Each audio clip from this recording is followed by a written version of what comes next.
गळघाट होती इथं होती तुझ्यामध्ये इथं होता का गळघाट होता असं म्हणतो.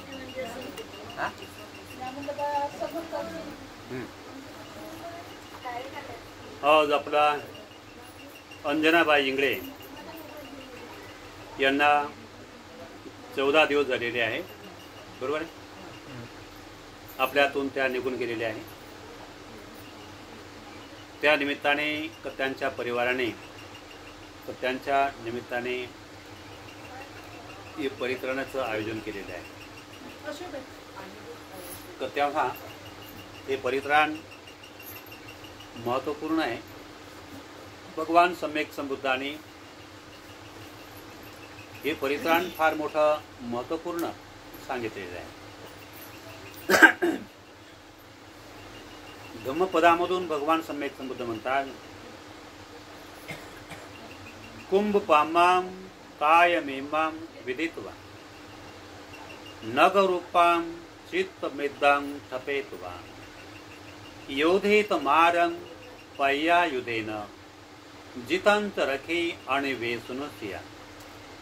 या गाथेचा अर्थ असा आहे, शरीर को घड़े के समान नश्वर और चित्त को नगर के समान जान, प्रज्ञा रूपी हथियार लेकर मार से युद्ध करे, जीत लेने पर भी चित्त की रक्षा करे तथा अनासक्त रहे.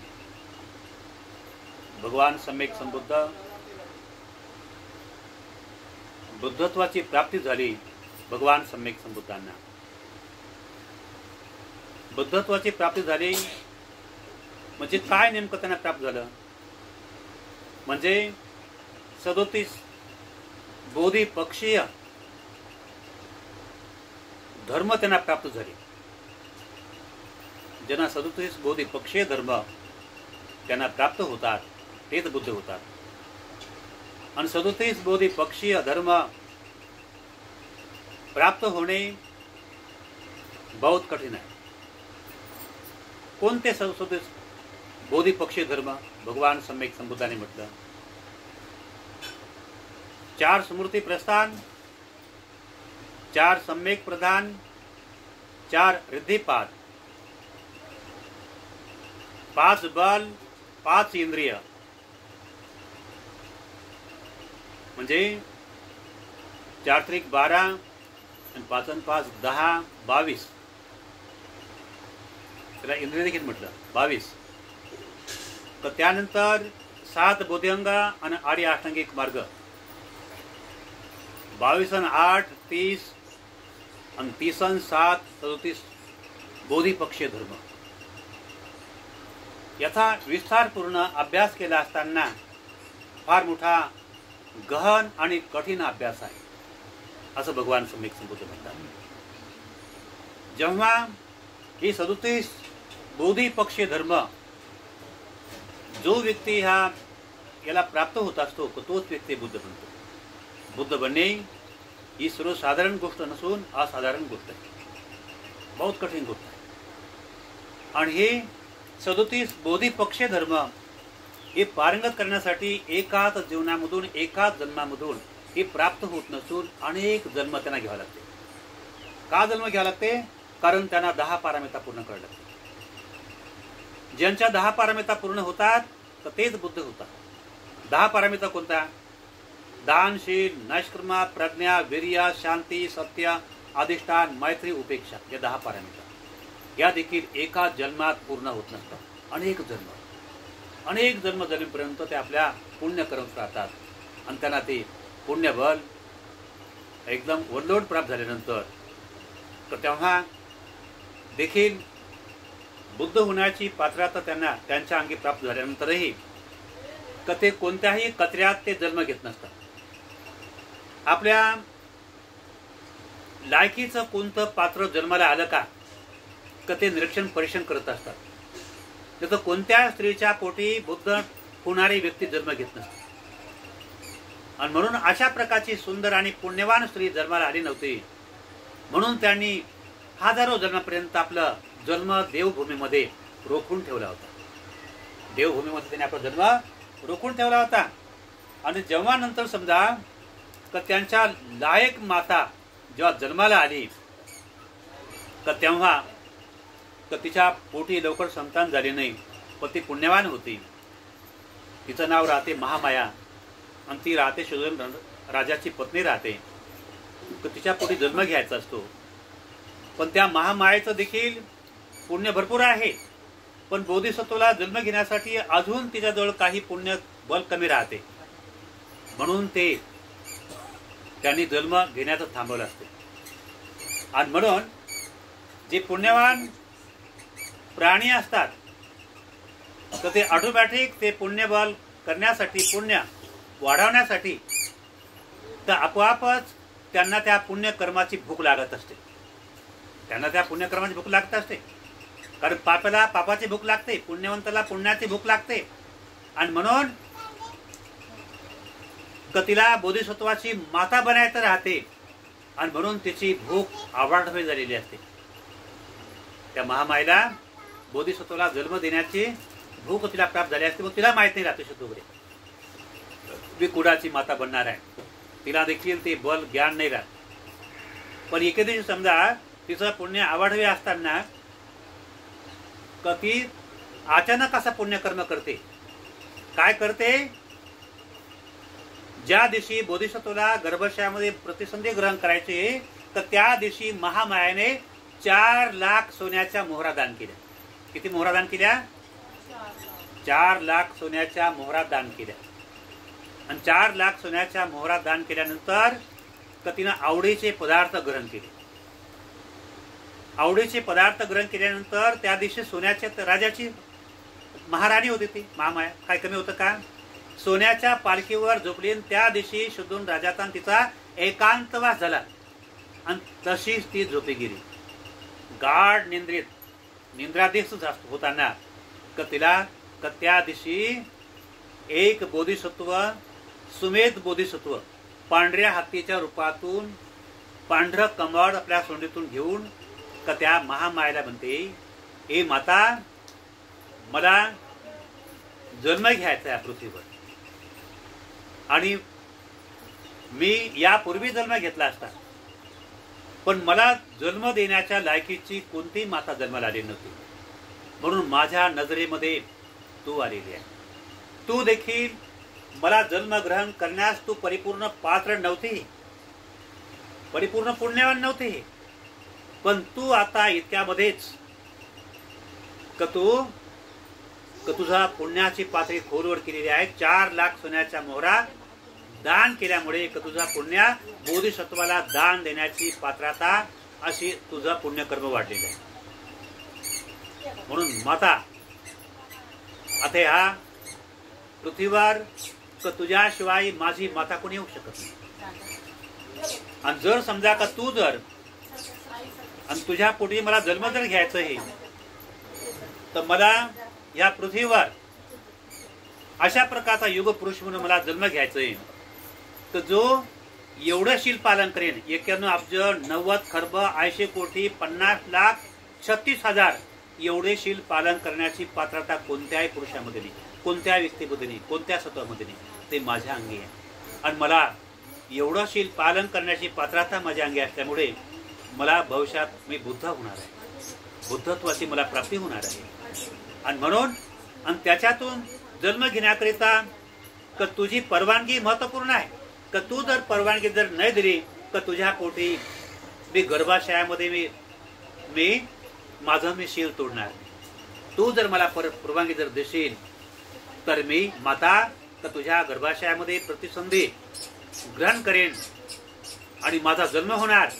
आणि माझा जन्म झाल्यानंतर मी बुद्ध होणार. आणि बुद्ध झाल्यानंतर मला ह्या जगाचे प्रश्न मी सोडवेन. या जगामध्ये अनेक लोक दुःखामध्ये विव्हळत आहे. दुःखाचं कारण तृष्णा आहे, तर त्यामुळे या जगाला माहित नाही. पण ज्याच्या 10 पारमिता पूर्ण होतात, ज्याचे 37 पक्षे धर्म पूर्ण होतात, पूर्ण ते करत असतात, तर तेच बुद्ध होतात. म्हणून माता, तर माझ्या अंगी ती पात्रता आलेली आहे. आणि तू जर समजा जर मला जन्म देण्याचा तुझ्या पोटी समजा का मला माझी माता होण्याचं मला परवानगी जर देशील तर मी तुझ्या गर्भाशयात प्रवास करेन आणि मी ज्या बुद्ध होईल या जगामध्ये धम्मचक्र परिवर्तन करेन. धम्मचक्र परिवर्तन सर्वसाधारण नसून मी स्वतः मुक्त होईन आणि असंख्य बौद्ध भिक्खूंना मुक्त करेन. जेव्हा ते मुक्त होतील आणि मुक्त झालेल्या बौद्ध भिक्खूंना बहुजन हिताय बहुजन सुखाय असा धम्मप्रसाराचा मी आदेश देईन.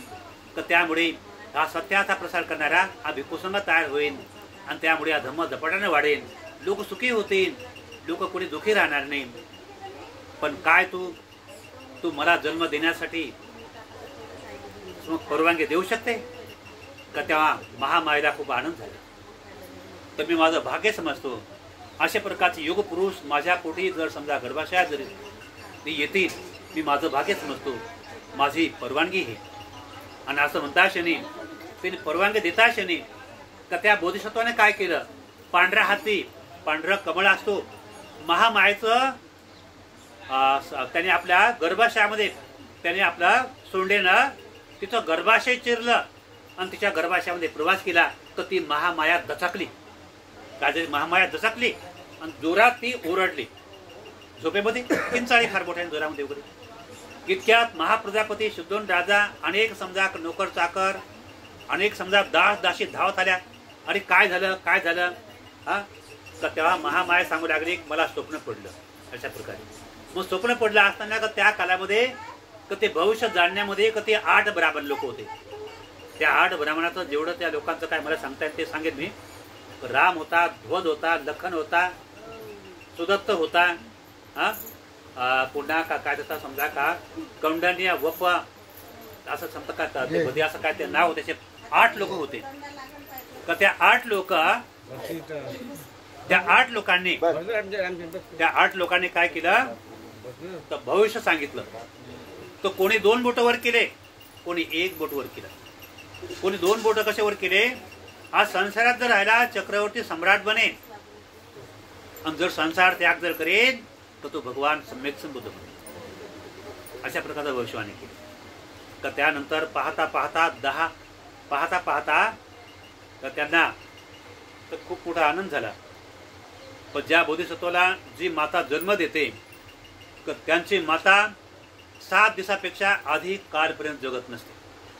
कारण बोधिसत्व परिपूर्ण ब्रह्मचारी असतो. म्हणून त्या बोधिसत्वाच्या मातेला पुन्हा पुरुषांचा डाग लागत नसते. कोणाला? बोधिसत्वाच्या मातेला पुन्हा पुरुषांचा डाग लागत नसते आणि तिला कुठल्याही प्रकारे पुरुषांचा म्हणजे ते आपला शीलभंग होऊ शकत नाही त्या मातेचं. म्हणून 7व्या दिवशी म्हणजे काय घडते? पण तिथं मरतेच म्हणा. पण त्यापूर्वी जेव्हा जन्म होतो, कोणाचा जन्म होतो? बोधिसत्वाचा जन्म ज्या होतो तर तेव्हा हिमालय पर्वतामध्ये आशित मुनी नावाचे व्यक्ती राहतात. तर त्यांना समजते अरे आजचा वायुमंडल फार स्थिर आहे, फार सुंदर आहे. तर कोणीतरी अशा प्रकारचं ज्या वायुमंडल निर्माण होतो याचं लक्षण कोणत्या तरी महापुरुषाने या पृथ्वी तलावर जन्म घेतलेला आहे. तो आशित मुनी महान तपस्वी राहत होतो. तो कुठं राहतो? हिमालय पर्वतात राहतो. कोण राहतो? आशित मुनी हिमालय पर्वतावर राहतो. तर तेव्हा तो आपलं ध्यान लावून पाहतो. त्याला दिसते आपल्या दृष्टीमधून, दिव्य दृष्टीमधून. अरे कपिलवस्तीमध्ये शुद्धोन राजाच्या पोटी महामायेच्या पोटी जन्माला आलेलं तर ते दिव्य रत्न जन्माला आलेलं आहे. तर तेव्हा अशा दिव्य पुरुषांचा जन्म होणे दुर्लभ आहे आणि अशा महापुरुषांचं दर्शन घेणे फार महत्वाचं आहे. म्हणून तो आशित मुनी तो आपला वेळ न पास करतात तो आपल्या रिद्धिबलाने शीघ्र तुरंत तात्काळ त्या ठिकाणी आपल्या नरदत्त नावाच्या व्यक्तीची भेट घेतली. पुतण्या राहतो. त्या पुतण्याला भेटून शीघ्र गतीने रिद्धिबलाने आपल्या शुद्धोन राजाच्या राजमहालाच्या दरवाजात उभा राहिला. रिद्धिबलाने तिथपर्यंत रिद्धिबलाने हिमालय पर्वतावरून. मग त्या ठिकाणी उभा राहिल्यानंतर तो शिपायाला म्हणते अरे राजाला जाऊन सांग आशित मुनी हिमालय पर्वतावरून आलेले आहे. आपल्याला बाळ जन्माला आलेले आहे. आपल्या बाळाला भेटण्यासाठी आलो. तर तो शिपाई पटकन जातो धावत की महाराज एक महान तपस्वी हिमालय पर्वतातून आलेले आहे आपल्या बाळाचं दर्शन घेण्यासाठी. का त्या शुद्धन दादा म्हणतो का त्या ऋषीला आतमध्ये घेऊन येते ना. शिपायाला सांगते. शिपाई सांगता क्षणी आशित मुनी आतमध्ये गेले आणि त्या आशित मुनीला म्हणते, ए मुनिवार, यापूर्वी आपल्याला कधी बघितल्याचं मला आठवत नाही, माझ्या स्मरणात नाही बिलकुल. का तेव्हा आशित मुनी म्हणते, ए महाराज, आम्ही महान तपस्वी हिमालय पर्वतात राहतो, आम्ही कधी गावात राहत नाही, कंदमुळे खाऊन त्या ठिकाणी राहतो आणि कधी गावात राहत नाही आणि आमच्या तपस्येमध्ये सतत आम्ही मग्न असतो. पण अचानक मला ज्या वायुमंडलामध्ये मला फरक जाणवल्यानंतर तर त्या मला अनुभूती झाली. तर आजचा वायू हा वेगळ्या प्रकारे मला अनुभूतीला मला जाणवला आणि म्हणून मी म्हटलं अशा प्रकारचं वायुमंडल कोणत्या तरी महापुरुषाने जन्म घेतलेला आहे. म्हणून मी ध्यान लावून जेव्हा बघितलं असताना तर आपल्या इथे शोधून राजाच्या घरी जन्माला आलेलं बाळ आहे, महामायाच्या पोटी जन्माला आलेलं आहे. आणि म्हणून मी क्षणाचा विचार न करता मी माझ्या हृदयबलाने इथपर्यंत आलेलो आहे. आणि म्हणून ए राजन, मला आपल्या बाळाला भेटायचं आहे. तेव्हा शुद्धन राजा म्हणतो, ए महाराज, ए मुनिवर, बाळ आता झोपलेलं आहे पाळण्यामध्ये. का तेव्हा आशित मुनी म्हणतो, ए महाराज, ए राजन, असे थोर महात्मे जन्म जातच ते जागरूक राहतात, ते कधीच झोपत नसतात. आणि असं म्हणता क्षणी काय झालं का त्या बाळाने आपला पाय हलवला आणि पाय हलवल्यानंतर आपण जागरूक असल्याचं त्याने संकेत दाखवलं, जागरूक असल्याचं संकेत दाखवलं. का तेव्हा शुद्धन राजाने त्या बाळाला अलगद दोन्ही हाताने पकडलं आणि दोन्ही हाताने पकडल्यानंतर आणि आशित मुनीच्या हातावर ठेवलं. आशित मुनीने आपल्या हातावर घेतल्यानंतर तर काय केलं, तर पहिला सूट त्या बाळाकडे बघून खूप हसायला लागले. जे हसणं सुरू केलं आणि एकाएकीच ते रडायला लागले. आणि जे रडणं सुरू केलं, जो शोक करू लागले, जे शोकामध्ये म्हणजे अक्षाभोक्ष ते शोक करू लागले, तर शोधून राजा घाबरून गेला. हे मुनिवार, आता एवढंच मी हसून समजा आम्हाला सर्वांना प्रसन्न केलं आणि एकाएकी समजा तुम्ही एकदम भयंकर समजा शोक करू लागलेले आहे. तुम्ही पहिल्या सूट हसू लागले, नंतर रडू लागले, याचं कारण काय मुनिवर? हे राजन, हे महाराज, मी रडतो माझ्यासाठी रडतो, मी हसतो माझ्यासाठी हसतो. रडण्याचं काय कारण, हसायचं कारण काय? महाराज, हसायचं कारण अशा महापुरुष ज्या जन्माला येतो आणि याचा जन्मजात दर्शन होणे बहुत कठीण आहे. आणि पुन्हा महाराज, आता हे बाळ वयाच्या 29व्या वर्षी गृहत्याग करेल, वयाच्या 35व्या वर्षी त्यांना ज्ञानाची प्राप्ती होईल, बुद्धत्व प्राप्त होईल. पण महाराज नाही का, या बाळाला पाहून मी हसलोय, पण रडायचं कारण, पण त्या कालावधीपर्यंत मी जगणार नाही, माझा मृत्यूकाल जवळ आलेला आहे, म्हणून मी रडतोय, माझा मृत्यूकाल जवळ आलेला आहे. आणि म्हणून सर्व लोकांना या बुद्धाचं दर्शन घडेल, या सम्यक संबुद्धाचं दर्शन घडेल, सम्यक संबुद्धाचं दर्शन घडणार. पण ह्या सम्यक संबुद्धाचं मला दर्शन घडणार नाही, म्हणून मी रडतो, म्हणून मी शोक करतो, नाही का? तर असं म्हणता क्षणी आणि मग शुद्धोन राजाला समाधान झालं. मग शुद्धोन राजाने का त्या नरदत्ताला म्हणजे आशित मुनीचा पुतण्या आणि दोघांनाही पक्वानयुक्त भोजन त्यांना वाढलं आणि त्यानंतर त्यांना कपडे त्यांना दान दिले, त्यांना कपड्यांचं दान केलं. आणि दान केल्यानंतर तर तो आपल्या पुतण्याला म्हणतो, ए नरदत्ता, जेव्हा तू समजशील की यांना बुद्धत्व ज्ञान प्राप्त झालं तर तू मात्र ही अमूल्य मौल्यवान संधी का तू सोडता कामा नये. तसं जा का त्यांच्या धर्माची तू दीक्षा घे आणि त्यांचा दीक्षा घे, शिष्य बन, उपासक बन, तर ती तुझ्या कल्याणात आहे. असं म्हणता क्षणी तर आपलं आशित मुनी आणि तो नरदत्ता का ते आशित मुनी हिमालय पर्वताकडे निघून गेले. का ठरल्याप्रमाणे आशित मुनी लवकरच ते समजा आपला ते काल कथित होऊन गेले.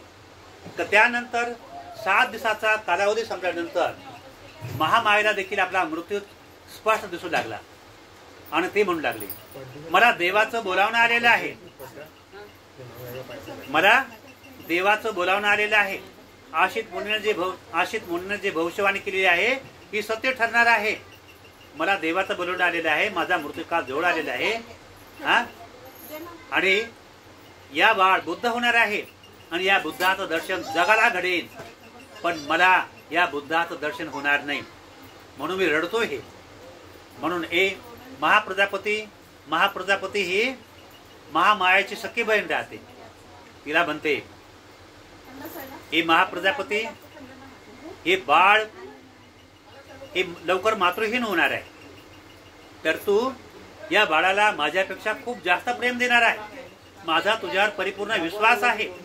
मी तुझ्या पदरामध्ये हे बाळ मी घालतो आहे. आता मला देवाचं बोलावणं आलेलं आहे, मला आज्ञा द्या. तर त्या महाप्रजापतीच्या पदरामध्ये ते बाळ घालता क्षणी महामायेने आपला प्राण सोडला. तर तेव्हा महामाया मरण पावल्यानंतर शुद्धोन राजाच्या जसं आभाळ कोसळलं असा शोक झाला आणि सर्व महाप्रजापती आणि शुद्धोन राजा सर्व असे खूप शोकामध्ये बुडल्या गेले, खूप शोकामध्ये डुबून गेले. पण प्रकार घडला चमत्कारा समान. हा प्रकार घडला गेला की बाळ हे महान तपस्वी होतं. का तेव्हा छोटं बाळ असताना का त्याच्यामध्ये एवढं लहान बाळ असताना तर आजचे 80 वर्षाचे म्हातारे असतानाही का ते धर्म समजत नाही. एवढं त्यांची मनाची विचलित अवस्था असते. मनाला काया वाचा मनाला स्थिर करू शकत नाही. व ते बाळ काया वाचा मनाचा एवढा संयम होता का ते अवघ्या 7 दिवसाचे असतानाही पाळण्यामध्ये 2-2, 3-3, 4-4, 5-5 तास ध्यानामध्ये मग्न व्हायचं.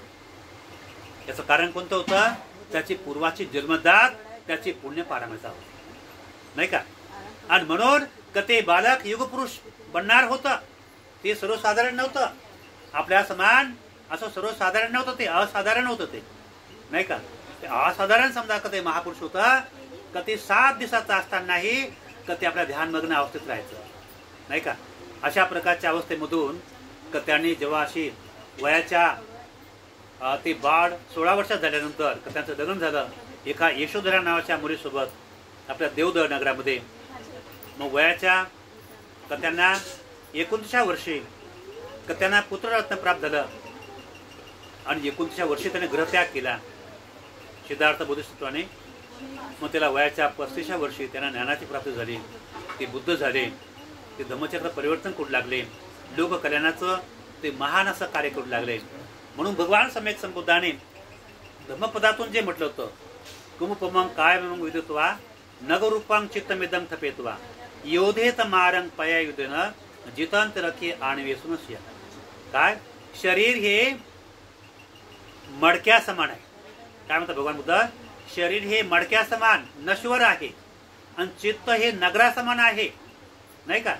म्हणून भगवान बुद्ध म्हणतात प्रज्ञारूपी हत्यार घ्या, नाही का? प्रज्ञारूपी हत्यारद्वारे आपल्या माराचं म्हणजे अकुशल चित्ताला रोखण्याचं समजा त्याच्यासोबत कंट्रोल करण्याचं युद्ध करा, नाही का? अकुशल कर्माला म्हणजे लोभ उद्वेष मोह याला कमी करण्यासाठी प्रयत्न करा, म्हणजे असं युद्ध करा आणि कुशल कर्म वाढवा, नाही का? आणि जीत घेतल्यानंतरही विजय प्राप्त केल्यानंतरही तरी या अकुशल मार्गावरती अकुशल कर्मावर विजय प्राप्त करत राहा. याद्वारे तुमच्या कुशल कर्माची वाढ होईल, नाही का? जीत लेने पर भी चित्त की रक्षा करी तथा अनासक्त रहे. म्हणून भगवान बुद्ध काय म्हणतात? शरीर मडक्या समान आणि चित्त नगरा समान. जसं शरीर आणि मडकं पाहिलं असताना मडकं तसा फटकन फुटून जाते, अशा प्रकारे एक दिवस शरीर देखील फटकन फुटून जाणार आहे, नष्ट होणार आहे, नाही का? पण भगवान बुद्ध म्हणतात चित्तही फार मोठा आहे, हे नगरा समान आहे. नगर काय, नाही का? नगर काय तर फार मोठा परिसर, फार मोठी पृथ्वी, फार मोठी आकाश बर, म्हणजे जेवढं जेवढं त्याचा कुशल कर्माचा संच तयार होईल एवढं त्याची व्यापक चित्ताची अवस्था निर्माण होईल आणि चित्तापासूनच मनुष्याचा जन्म होतो. म्हणून भगवान बुद्ध म्हणतात चित्त हे एवढं मोठं ताकदवर आहे, शरीरापेक्षा ताकदवर आहे. शरीराने जर समजा चालण्याचा आपण काय प्रयत्न करतो नाही का, आपल्याला बर्डीपर्यंत चालायचं आहे, बर्डीपर्यंत तर तिथपर्यंत चालण्यासाठी आपल्याला कमीत कमी तिथून चालण्यासाठी 2 तास तरी लागेल ना, 2 तास. पण जर समजा आपण चित्ताने चालत जाऊ तर किती वेळात जाऊन पोहोच, चित्ताद्वारे 1 मिनिटात जाऊन पोहोच. बरोबर आहे ना. चित्त एवढं ताकदवर आहे. आकाशामध्ये एका मिनिटात किंवा 1 सेकंदात जाऊ. चित्त एवढं मोठं पॉवरफुल आहे, एवढं मोठं ताकदवर आहे. म्हणून बुद्ध म्हणतात चित्ताद्वारेच मानवाचा जन्म होतो आणि चित्त सर्वात ताकदवर आहे, पॉवरफुल आहे नाही का. जे पण समजा मनुष्य जन्म घेतो पुन्हा पुन्हा मृत्यू होतो त्या चित्ताच्या द्वारे त्याचा जन्म होत असतो, चित्ताद्वारे त्याचा मृत्यू होत असतो. चित्ताला च्युती म्हणतात भगवान बुद्ध. काय म्हणतात च्युती म्हणजे त्याचं शरीर अचेतन पडते. अचेतन शरीराला काय म्हणतात मृत्यू झालेला असतात. पण हे अचेतन शरीर किती वेळपर्यंत राहते, जेव्हा व्यक्ती मरण पावतो किती वेळ राहते अचेतन अवस्था, 7 दिवसपर्यंत राहते. भगवान बुद्ध किती दिवस राहते, 7 दिवसपर्यंत राहते, 7 दिवस नाही का. 8व्या दिवशी कधी पुन्हा कधी प्रवाहित होते. म्हणून भगवान बुद्ध काय म्हणतात 7व्या दिवशी प्रतिसंधी होते नाही का. 7व्या दिवशी प्रतिसंधी म्हणजे काय, गर्भशयामध्ये प्रवास, गर्भशयामध्ये प्रवास करण्यासाठी, गर्भशयामध्ये प्रवास तो करणार आहे आणि त्याच्या निमित्ताने त्याला प्रतिसंधी म्हणजे तर त्याच्या नावाने तो स्वतः त्याचं शरीर अचेतन बनलेलं आहे, त्याचं हात अचेतन बनलेले आहे, पाय अचेतन आहे, नाक अचेतन आहे, त्याची 6 इंद्रिय अचेतन आहे, सर्व अचेतन आहे. म्हणजे तो आपल्या हाताद्वारे कुशल कर्म करू शकत नाही, आपल्या हाताद्वारे तर तो कुशल कर्म करू शकत नाही, कारण तो 7 दिवस अचेतन अवस्थेत राहतो. आणि मग समजा भगवान काय म्हणतात तर तो 7 दिवसपर्यंत अचेतन अवस्थेमध्ये आहे आणि म्हणून तो स्वतः कुशल कर्म करू शकत नाही. पण त्याने जर स्वतः जर समजा 7 दिवसपर्यंत कुशल कर्म जर केलं तर त्याचं कुशल कर्माद्वारे जन्म जर झाला तर तो चांगल्या कुशल अवस्थेला तो प्राप्त होतो नाही का. पण तो स्वतः कुशल कर्म नाही करू शकत ना. तर भगवान बुद्ध म्हणतात तो जरी अचेतन 7 दिवस जरी अचेतन राहिला, प्रतिसंधी म्हणजे संधी दिल्या गेलेल्या आहे. कोणाला संधी दिल्या गेलेली आहे, प्रिय लोकांना. प्रिय लोक कोण का त्या मृतक व्यक्तीचे प्रिय, मुलगा आहे, मुलगी आहे, बायको आहे नाही का, त्याची पत्नी आहे, अन्य जे त्याच्यावर मनाभावापासून प्रेम करतात, मनाभावापासून त्या मृतक व्यक्तीवर प्रेम करतात, शोक करतात, का त्याचं पुण्य वाढण्याची कामना आहे का त्याला भगवान बुद्ध काय म्हणतात प्रतिसंधी. 7 दिवसपर्यंत प्रतिसंधी म्हटलं भगवान बुद्ध. किती 7 दिवसपर्यंत प्रतिसंधी नाही का, 7 दिवस. पण तुम्ही किती दिवस लावले, 14 दिवस प्रतिसंधी गेली. आता तुम्ही काय पुण्य जरी केलं तर ते पुण्यबल त्याच्यापर्यंत पोहोचल्या जाऊ शकत नाही. 7 दिवसाच्या आतमध्ये करणार कार्य. 14 दिवस झाले त्याने जन्म घेऊन टाकला, ती प्रतिसंधी संपली नाही का. धम्माचे तुमच्यावर संस्कारच नाही काही, तुम्ही 14 दिवशी करता, 14व्या दिवशी. पण 14व्या दिवशी भगवान बुद्धाच्या धम्मपदानुसार अभिधम्मानुसार ही चूक आहे, गलत आहे. प्रतिसंधी म्हणजे 7 दिवस बुद्धाने म्हटलेले आहे. भगवान बुद्धाने गर्भशयाचा परिपूर्ण अभ्यास करून कारण म्हटलं गेलेलं स्त्री ही जेव्हा समजा का प्रतिसंधी म्हणजे कधी राहते, एक जेव्हा व्यक्ती मरण पावतो, जेव्हा व्यक्ती मरण पावतो किंवा जन्माला समजा का किती स्त्री ही 9 महिने 9 दिवसपर्यंत, 9 महिने पूर्ण झाले का 9 दिवसांनी ते काय करते, जन्म देते बाळाला. 9 दिवस नाही का. 9 दिवस जर म्हटलं समजा का 2 दिवस समजा का त्याची अपेक्षा आहे नाही का, 7 दिवस अपेक्षा का त्याच्या त्या बाळकाच्या नावाने समजा का त्याच्या नावाने काय पुण्यकर्म आष्टशील पालन करणे, कुशल कर्म करणे, तर ते बाळ देखील सुंदर कुशल कर्माचं होईल. ती प्रतिसंधी. त्याचं भगवान बुद्धाच्या धर्मानुसार काय म्हटलं गेलेलं आहे, जेव्हा ती स्त्री जेव्हा गरोदर असते भगवान बुद्ध म्हणतात तर तिच्या नावाने गर्भमंगलाचा कार्यक्रम असतो. माहिती का, जेव्हा ती स्त्री जेव्हा गरोदर असते तसं म्हटलं की जेव्हापासून त्या स्त्रीला दिवस गेले तेव्हापासून त्या स्त्रीनं अष्टशील पालन करणे, कुशल कर्म करणे, दान धर्म करणे, शिलाचं पालन करणे, सत्कर्मात राहणे, अशा प्रकारचं कुशल कर्म जर करत गेली ती स्त्री तर त्या बाळावरती कुशल संस्कार करणं निर्माण होते. तर तिनं पूर्ण जीवन पूर्ण समजा दिवस भरेपर्यंत तर तिनं समजा काहीच शिलाचं पालन नाही केलं, काहीच अष्टशिलाचं पालन नाही केलं. मग शेवट समजा कधीना 7 दिवसपर्यंत नाही का, म्हणजे 9 महिने 7 दिवस झाले तर तिला शेवटपर्यंत समजा का तिला ते 7व्या दिवशी तरी समजा 9 महिने 7 दिवस झालेले आहे का ते 2 दिवस तरी तिला कुशल कर्म केलं त्या बाळाच्या नावाने तर ते बाळ कुशल संस्कारवान बनेल. म्हटलं का कुशल संस्कारवान बनेल. ती प्रतिसंधी आहे 2 दिवसाची नाही का, आखरी संधी प्रतिसंधी नाही का. जेव्हा तो जर समजा ज्या व्यक्ती मरण पावतो तर 7 दिवसपर्यंत समजा का तो जन्म घेणार तर त्यानंतर 8 आणि 9 कालामध्ये समजा का तो अंकुरित होऊ लागतो वगैरे नाही का, ती प्रतिसंधी. अशा प्रकारे भगवान सम्यक संबुद्धाने हा धम्म सांगितला शिकावा. पण तरी मात्र त्याच्या निमित्ताने समजा तुम्हाला धर्म नियम ज्ञान वगैरे या गोष्टीचं काय जरी नाही तरी बौद्ध भिक्खूंना चिवर दान देणे, अष्टपुरस्कार दान देणे, मनाभावातून जरी दान दिलं, कुशल कर्म जरी केलं तर तुमचं स्वतःचं कुशल कर्म होईल. म्हणजे कोणतं स्वतःचं कुशल कर्म? कारण प्रत्येक मनुष्याला स्वतःचं कुशल कर्म वाढणे आवश्यक आहे. कारण व्यक्ती मरण जर पावला त्याचं स्वतःचं काहीच कुशल कर्म जर नसेल नाही का, त्या व्यक्तीचं स्वतःचं काही कुशल कर्म जर नसेल आणि निवड अकुशल कर्म केला तर मेल्यानंतर भगवान बुद्ध म्हणतात तर त्याचे संपूर्ण अकुशल कर्म असल्यामुळे तो नरकातच जातो म्हणतात डायरेक्ट. तो चांगल्या कुशल अवस्थेला प्राप्त होत नाही. आणि जेव्हा तो जन्माला येतो मनुष्य योनीत जन्माला आला किंवा समजा पशु योनीत जन्माला आला तर तो आपल्या अवयवाने अपंग राहतो. त्याचं कुशल कर्म 100% नसल्यामुळे अपंग राहतो. डोळ्याचा अपंग, कानाचा अपंग, पूर्ण अवयवाचा अपंग. म्हणून भगवान बुद्ध म्हणतात की आपल्या शरीराने सर्व प्रकारे संपन्न राहायला पाहिजे. त्यासाठी कुशल कर्म ही आपली निजी संपत्ती, स्वतःची संपत्ती. भगवान बुद्ध म्हणतात कुशल कर्म आमची संपत्ती आहे. या पैशापेक्षा हिऱ्या माणिक मोत्यापेक्षाही ही सर्वात किमतीवान आहे आणि ही सोबत येणारी संपत्ती आहे. हे धन हिरा माणिक मोती सोबत येत नाही. जे आम्ही समजा का बौद्ध भिक्खूंना दान देतो, मनाभावून दान देतो, हे आमचं कुशल कर्म आहे. जे व्यक्ती मरण पावलेले आहे तर हा दिवस कोणता आहे? एका बौद्ध भिक्खूंना भिक्खू संघाला दान देण्याचा, भोजन दान देण्याचा हा दिवस असतो, फार मोठा आहे. तर भगवान बुद्ध म्हणतात एका भिक्खूला जरी भोजन दान दिलं तर तो 100 देव लोकांना दान देण्याचं पुण्यबल प्राप्त होते. एक भिक्खू देवरात्री 100 देव लोकांना दान देण्याचं पुण्यबल प्राप्त होते. 100 देवता, 2 देवता. एक देवता म्हणजे त्यांचा किती करोडो वर्षाचा आयुष्य असते, ते महान असतात. व त्या देवतांपेक्षा भगवान बुद्ध म्हणतात भिक्खू महान आहे. तो धम्माचा प्रसार करतो, ब्रह्मचर्याचं पालन करतो, बहुजन हिता बहुजन सुखा लोक कल्याणाचं महान कार्य करतो. ती एकच भिक्खू नसून भिक्खू संघाला बोलायला पाहिजे. अशा मृतक दिवसाच्या निमित्ताने भिक्खूला चिवर दान देणे, अष्टपुरस्कार दान देणे या गोष्टीचं फार मोठं महत्व आहे. आणि ते मनाभावातून हे कुशल कर्म केलं पाहिजे. आणि अशा प्रकारचा मनाभावातून कुशल कर्म जर केलं तर त्या व्यक्तीला फार मोठा लाभ होतो आणि फार मोठी दृष्टी प्राप्त होते.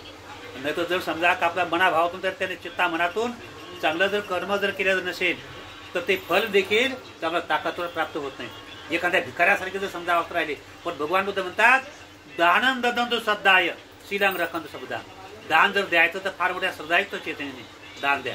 श्रद्धायुक्त चेतना न दान दिला असताना तर तो फार मोठ्या किमतीवान व्यक्तीला, गुणवान व्यक्तीला आणि फार मोठ्या पुण्यवान व्यक्तीला, शीलवान व्यक्तीला दान देता हो याचं महात्म्य अधिकच वाढलं जातं नाही का.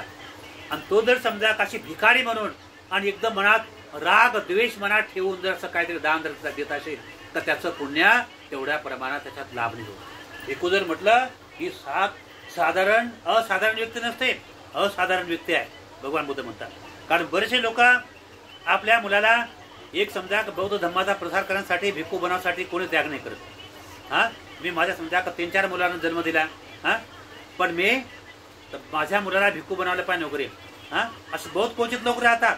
राजा अशोक सम्राटासारखी लोक त्यांनी रातपाट बौद्ध धम्माच्या प्रसारासाठी दान दिलं आणि स्वतःचे मुला मुले बौद्ध धम्माच्या प्रसारासाठी भिक्खू बनवून टाकले वगैरे. असे किती लोक आहेत? कमी लोक आहेत. आणि म्हणून आपल्या मुलाला इंजिनियर बनवायचा प्रयत्न करतील, डॉक्टर बनवायचा प्रयत्न करतील, सायंटिस्ट बनवायचा प्रयत्न करतील. पण माझ्या धम्माचा प्रसार, बौद्ध धम्माचा प्रसार करण्यासाठी बहुजन हिताय बहुजन सुखाय महान पुण्याचं कार्य केलं पाहिजे माझ्या मुलाने. अशा प्रकारची मानसिकता अनेक लोकांमध्ये राहते नाही का. पण ही फार मोठी दृष्टी आहे. ही सर्वात मोठं पुण्य भगवान बुद्ध म्हणतात.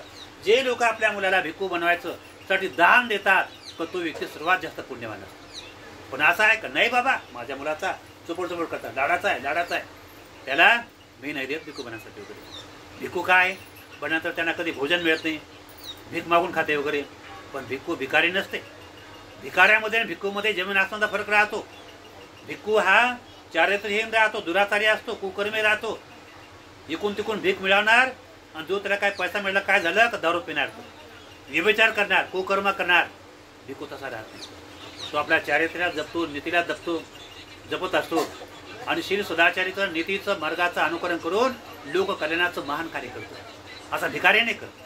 म्हणून भिकाऱ्यामध्ये आणि भिक्खूमध्ये जमीन आसमानचा फरक असतो का. आणि म्हणून समजा मनाभावातून जे समजा भिक्खूंना दान दिलं असताना त्याचं महान पुण्यबल प्राप्त होतं. म्हणून भगवान बुद्ध म्हणतात भिक्खूला जे दान दिलं आहे का त्याला असतं पुय्यंग खेतांग म्हटलं भगवान बुद्धांनी. पुय्यंग खेतांग म्हणजे पुण्य कर्माचं शेत, पुण्य पेरण्याचं शेती आहे. शेती भिक्खूला दान केलं म्हणजे पुण्य निर्माण होण्याचं ठिकाण कोणतं आहे भिक्खू संघ म्हटलं भगवान बुद्धांनी नाही का. म्हणून भगवान बुद्ध काय म्हणतात सुपटिपन्नो भगवतो सावक संगो. भगवान बुद्धाचा भिक्खू संघ सरळ मार्गाने चालतो. उजपटिपन्न भगवतो सावक संगो. भगवान बुद्धाचा भिक्खू संघ उज्ज्वल मार्गाने चालतो नाही का. या पटिपन्न भगवतो सावक संघ. भगवान बुद्धाचा भिक्खू संघ न्याय मार्गाने चालतो. स्वामीची पटिपन्न भगवतो सावक संघ. भगवान बुद्धाचा भिक्खू संघ समतेच्या मार्गाने चालतो. म्हणून आहुने येऊ आहुंसार करण्यास पात्र आहे. पाहुणे येऊ पाहुणे बनण्यास पात्र आहे नाही का. दक्षिणी येऊ दान देण्यास पात्र आहे. दक्षिणी येऊ दान देण्यास पात्र आहे नाही का. अनुत्तरांग पुय्यंग खेतांग. अनुत्तर असा धम्म. पुय्यंग खेतांग पुण्य पेरण्याचं शेत आहे. शेत पुण्य पेरण्याचं काय आहे ते शेत आहे. भगवान बुद्ध म्हणतात जसं एखाद्या तांदळाचं शेत आहे त्या ठिकाणी तांदूळ पेरले असताना तांदूळ येते. ज्वारीचं शेत आहे त्या ठिकाणी ज्वारी पेरली असताना त्या ठिकाणी ज्वारी येणार. जिथं समजा मकाचं शेत आहे त्या ठिकाणी मका पेरली असताना त्या ठिकाणी मकाच येणार. भगवान बुद्ध म्हणतात पुण्य पेरण्याचं शेत कोणतंही नाही. पुण्य पेरण्याचं शेत जर असेल तर भगवान बुद्धाचा 3 रत्न हा भिक्खू संघ हेच पुण्य पेरण्याचं शेत आहे. अन्य नाही का. काय लोक समजा 4 धाम फिरण्यासाठी जातात, कोणी पंढरपूरहून जातात, कोणी कुठे जातात, पण ते पुण्य पेरण्याचं शेत नाही का. तर भगवान बुद्ध म्हणतात पुण्य खरं ते चालतं फिरतं धम्मचक्र परिवर्तन. भगवान बुद्ध म्हणतात भिक्खू धम्मप्रचार करता करता तुमच्या घरापर्यंत परित्रांच्या निमित्ताने आले, धम्मप्रचाराच्या माध्यमातून आले आणि योग्य संधी येते पुण्य प्राप्त करण्याची. आणि त्या ठिकाणी जर म्हटलं का भिक्खू एवढं द्यायचं का तेवढं द्यायचं का आणि त्याला भिकारी जर बनवून टाकलं तर ते पुण्य काय तुम्हाला लावू शकत नाही. त्याला गुप्तदान म्हटलं गेलेलं आहे. तर गुप्तदान जर म्हटलं का त्याच्यामध्ये एखादा पाकिट घेतलं त्या ठिकाणी 10 रुपये जर ठेवले ते गुप्तदान तर माझं पुण्य होईल. ते पुण्य नाही होणार, ते तर अकुशल कर्म. तुम्ही जर समजा ते 10 रुपये जर समजा चित्ता मनातून जर समजा दिलं आजच्या कामात 10 रुपयाचा जमाना आहे का, 100 रुपयाचा जमाना आहे का विषय वगैरे हा. तर मनाभावातून त्यागातून जर समजा अशा प्रकारचं दान जर दिलं समजा तर आम्ही दान भिक्खू संघाला देऊन राहिलं, भिक्खूला देऊन राहिले वगैरे हे कशासाठी देतो वगैरे. तर हे आम्हाला भिक्खूना समजा आज वर्तमान काळामध्ये भिक्खूचं जीवन हे दानावर अवलंबून आहे. भिक्खूला तर काय समजा नोकरी नाही राहत. भिक्खू हा केवळ आपल्या दानावर अवलंबून राहतो आणि या दानाच्या माध्यमातून का त्यांची प्रकृती ही का त्यांचा कोणता आजारपण आहे का त्यांना इकून तिकून काय धम्माचे काय पुस्तकं विकत घ्यायचे, तो अभ्यास करायचा आहे आणि ते अभ्यास करून लोकांमध्ये धम्मप्रसाराचं कार्य करतो वगैरे हा. कारण हा एकच भिक्खू आहे, हा एकच भिक्खू संघ आहे का ते फक्त लोककल्याणाचं कार्य करतात. आमचा ग्रस्ती लोकांचा समूह हा लोककल्याणाचं कार्य करू करतील का. लोकांचं कार्य करते का तुझे ग्रस्ती लोक. आजकाल काय बरेचसे लोक परित्राणाच्या नावाने काहीतरी बाया देखील परित्राण करतात, काय माणसं देखील परित्राण करून राहिले, घरोघरी फिरून राहिले वगैरे. तर त्यांना परित्राण करू शकतात का. भगवान बुद्धाने त्या लोकांना परित्राण करण्यासाठी परवानगी दिली आहे का. हा जे लोक समजा अनेक समजा कसे व्यभिचारी लोक आहे, कुकर्मी लोक आहे, त्या बाया समजा जातात परित्राण करतात, मग त्यांना काही लोक साड्या देतात, ते माणसं परित्राणासाठी जातात हा. मग त्याला समजा का भिक्खूच्या बरोबर ते दान मिळवतात वगैरे, ते दानात पात्र आहे का ते हा. ते व्यभिचारी करून संसार करतात का त्यासाठी भगवान बुद्धाने असं म्हटलं आहे का. तर भगवान बुद्धाने म्हटलं पुय्यंग खेतांग हा फक्त भिक्खूच आहे, ग्रस्ती नाही. पण आजकाल लोक ग्रस्ती लोक परित्राण पाठ करून राहिले वगैरे. ग्रस्ती लोक परित्राण भगवान बुद्धाने आज्ञा दिली आहे का ते पुय्यंग खेतांग म्हटलं का भगवान बुद्धाने का ते पुण्यवान लोक म्हटलं का भगवान बुद्धाने. अशा लोकांना पुण्यवान म्हटले नाही, भिक्खू संघाला म्हटलेले आहे. कोणत्या ठिकाणी काय परिधान जर करायचं राहिलं तर भिक्खू कडूनच परिधान केलं पाहिजे, कोणत्या ग्रस्ताकडून परिधान करू नये. जरी त्याला भयंकर पुष्कळ काय ज्ञान जरी असेल तर पण तो त्या व्यक्तीच्या हातून परिधान केला जाऊ शकत नाही, नाही का. म्हणून भिक्खूला पुय्यंग खेतांग म्हटलेलं आहे. भिक्खूला पुय्यंग खेता म्हटलं. पुय्यंग खेता म्हणजे पुण्याची शेती. आणि म्हणून त्याचं जीवन समजा लोक करण्यासाठी आहे. म्हणून आज आमच्या काय मातोश्री काय नाव, अंजनाबाई इंगळे यांच्या पुण्यवाढीसाठी, पुण्यवृद्धीसाठी आज आपण जे परित्राण पाठ आपण करून राहिलेलं आहे, तर या परित्राणाच्या प्रभावाद्वारे कथितं जीवन मंगलमय हो, त्यांचं कल्याण हो, ही मंगल कामना करून आजच्या प्रसंगी ही धम्मदेशना देऊन मी या ठिकाणी संपवतो आहो.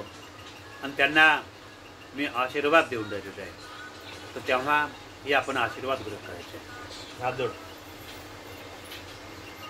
दुःख पत्ताच आणि दुःखा भय पत्ताच निभयान, शोक पत्ताच आणि सुखा हुंतु सबे पिपाणिनो, हे तावताच अम्मेहि संवतं कुय्यं संपदं, सब्बे दिवानुमोदन्तु शुभ संपत्ति सिद्धियां, दानं ददन्तु सदाये शीलं रक्षन्तु सर्वदा, भावना वीरता हुन्तु गच्छन्तु देवता गतां, सबे बुधा बलपत्ता पच्चकाणं यंबरं, अरहं ताणंत तेजेन रथं बन्धामि सवस्वम्, आकाशटात भूमट्टा देवानागा महिन्दिकां, कुय्यं तं अनुमोदित्वा चिरं रक्षन्तु देशनम्, आकाशटात भूमट्टा देवानागा महिन्दिकां, कुय्यं तं अनुमोदित्वा चिरं रक्षन्तु त्वं परन्ति, सपीतियो विभजन्तु सावरोगो विनाशतम्, माते भवन्तन्तरायो सुखी दीर्घायु भवं, अभिवादनं शीलस्ता नेचां वाडापतायिनो, चत्तारो धम्मा वर्धन्ति आयिवनो सुखां बलन्ति. म्हणा साधू.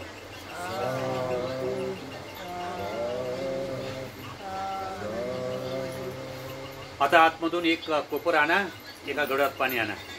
आता ही विधी आपण करू जरा.